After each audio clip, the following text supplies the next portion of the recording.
السلام علیکم ورحمۃ اللہ وبرکاتہ۔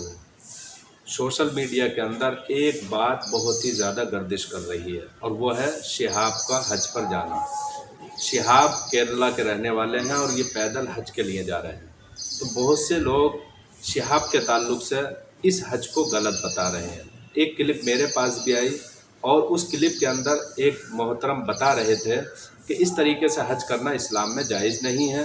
تو ہم اس کلپ کے اندر ایسی باتیں سیکھیں گے جس کے ذریعے سے ہمیں بالکل سکون مل جائے گا شہاب کا حج پر جانا کیسا ہے۔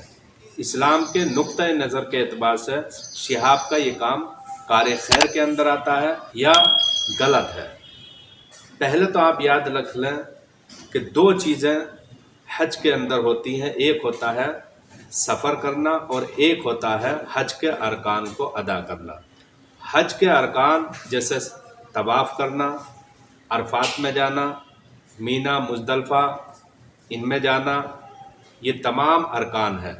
تو طواف کے بعد عرفات میں جانا مثال کے طور پر، اور عرفات کے لیے جانے کے لیے سواری کرنا یا پیدل جانا، تو اس کے اندر تمام علماء کا اتفاق ہے کہ اس طریقے سے تمام ارکان پیدل کرنا یہ زیادہ افضل ہے، اس میں کسی کا اختلاف نہیں۔ لیکن سفر حج اس کے اندر علماء کے دو گروپ ہو گئے، دو گروہ بن گئے۔ ایک گروہ یہ کہتا ہے پیدل جانا حج کے لیے یہ افضل ہے، اور ایک گروہ کہتا ہے سواری سے جانا یہ افضل ہے۔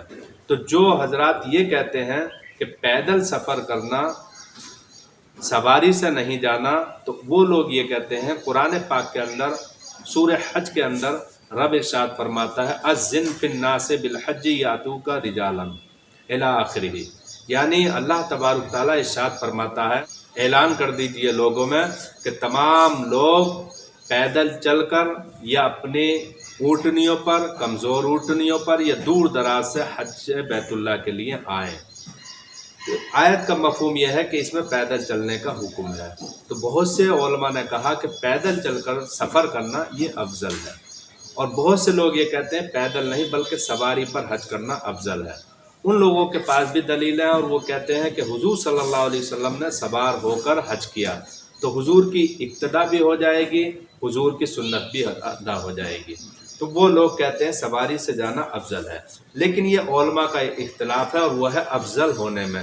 جائز کسی بھی علماء کا اختلاف نہیں ہے، افضل ہونے میں الگ الگ علماء کی رائے ہیں۔ حضرت بایزید بستامی رضی اللہ تعالیٰ عنہ نے 12 سال میں پیدل چل کر حج ادا فرمایا اور ہر چند قدم پر نفل نماز ادا فرماتے تھے۔ اسی طریقے سے روایت میں آتا حضرت امام حسن رضی اللہ تعالیٰ عنہ نے 25 مرتبہ پیدل حج کیا۔ تو ان بزرگوں نے بھی پیدل چل کر حج کیا، اگر منع ہوتا تو یہ بزرگ پیدل چل کر حج نہیں کرتے۔ لیکن دو حدیثوں کو لے کر لوگ شہاب پر تنقید کر رہے ہیں۔ ایک حدیث تو یہ کہ ایک عورت نے نظر مانی پیدل چلنے کی، تو رسول پاک نے اس کو منع کر دیا اور فرما دیا مفہوم حدیث ہے، اور فرمایا کہ اللہ تبارک تعالیٰ بے نیاز ہے۔ اسی طریقے سے ایک دوسری روایت ہے، دو شخص ایک شخص کو پکڑے ہوئے ہیں اس کے بازوؤں کو اور اس کو پیدل لے کر جا رہے ہیں، وہ شخص کمزور ہے، تو رسول پاک کی بارگاہ میں اس کا ذکر کیا، رسول پاک نے اس کو بھی منع کر دیا، اور لوگوں نے کہا اس نے نظر مانی تھی کہ میں پیدل چل کر حج کروں گا۔ ان دونوں روایتوں کو شہاب پر فٹ کرتے ہیں اور کہتے ہیں دیکھو رسول پاک نے منع کر دیا۔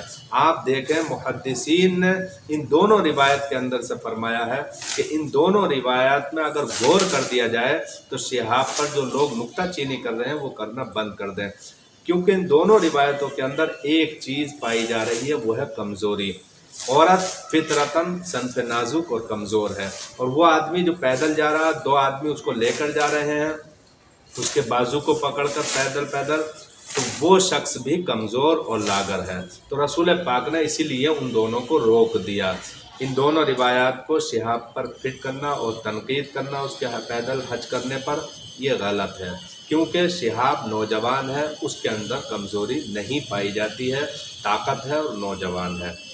اب آپ دیکھیں جو فضیلت پیدل کے بارے میں آئی ہیں رسول پاک صلی اللہ تعالیٰ علیہ وسلم، جس کے راوی حضرت عبداللہ ابن عباس ہیں، مستدرک کی روایت ہے اور حدیث نمبر ہے 1735۔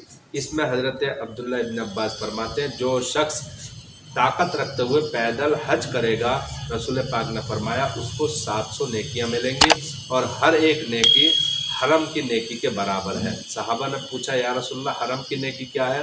تو نبی نے ارشاد فرمایا حرم کی ایک نیکی 1,00,000 کے برابر ہے۔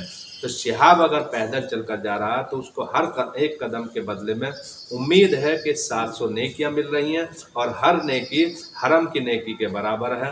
میں سلام پیش کرتا ہوں ایسے جذبے کو، اس نوجوان کو، اور ہم سب مل کر دعا کریں اللہ تبارک تعالیٰ شہاب کے اس حج کو کامل اور قبول فرمائے اور اس سفر حج میں جو تکلیفیں مشکلیں آنے والی ہیں ان کا خاتمہ عطا فرمائے۔ السلام علیکم ورحمۃ اللہ وبرکاتہ۔